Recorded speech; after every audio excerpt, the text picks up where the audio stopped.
Mon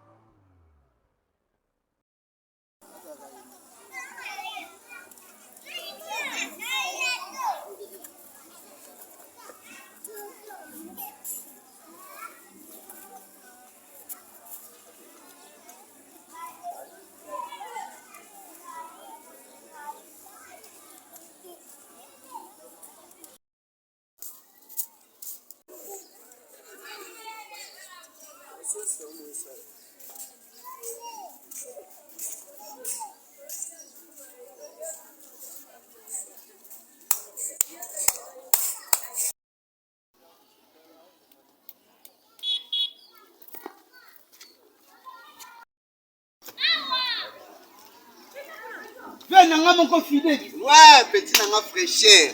Petit nanga fraîcheur. Ouais. Si quand vous avez fait un Ah, nanga kofi na nanga zani. Amna ngana diet. Yosko yosi. Petit bondo. Ngamna vandi nanga na bapiaka nanga ba nzala nanga. Yosi bisangana sécuré yo. Oh, obeta liswanza la tandisco oli ali. Ah, fraîcheur. Yumenga no lelipa. Si kamisu nanga mi bale mo bien. Imi vumana tena. Nabina pusa na pembeni vyaka kila hata pala pombe so. Nana. Sakika de na ole kana. Mosoka. Mosani. Na dendi. Bongana za lipa. Kulelipa ngana monyo. Fashinga lelipa. Ngana monyo na lipa fe. Fashinga zandoki. Lipo bombi na fashinga zandoki. Lipo bombi na kana nzala ngobisa ngoma mnaza lipa. Ngo petit kini funa. Lubaka yiso bombili pa na sima. Fashinga bombili basima. Yo bombili pa na sima. Na bombili basima. Fashinga na kamanote. Na kamanote fashinga. Na kamanote fashinga. Na kamanote.